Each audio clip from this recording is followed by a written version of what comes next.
گنجینه در این عالم ویرانه نماز است.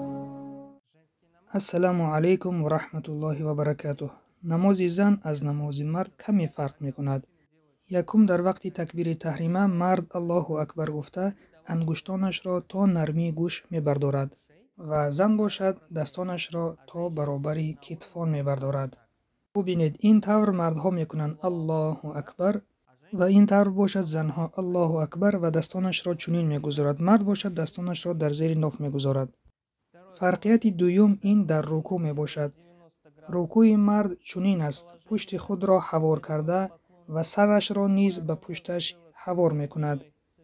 چنین است رکوع مرد و رکوع زن باشد چنین است، یعنی پشتش را حوار نمی کند و کمی زانوهاش را قد می کند.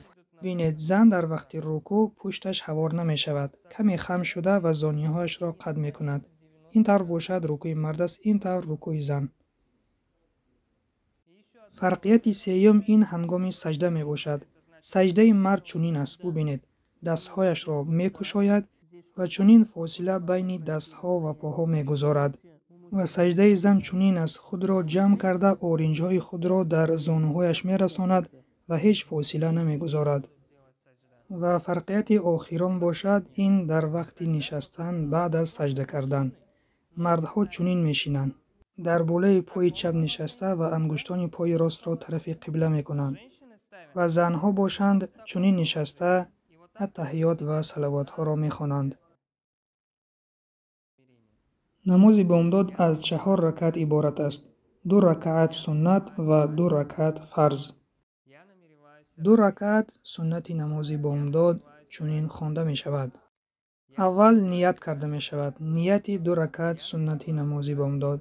بعد از آن الله اکبر گفته زن دستهایش را تا برابر کتفان می بردارد و بعد از آن دست راست را در بالای دست چپ در بند دل می گذارد و ثنا را می خواند، اعوذ بالله بسم الله را می خواند، سوره فاتحه را می خواند و بعد از آن یک سوره دیگر را خوانده الله اکبر گفته به رکوع می رود و در رکوع 3 مرتبه سبحان ربی العظیم می گوید. بعد از آن سمع الله لمن حمیده گفته راست می ایستد. بعد از آن ربنا لک الحمد را خوانده باز الله اکبر گفته به سجده می رود.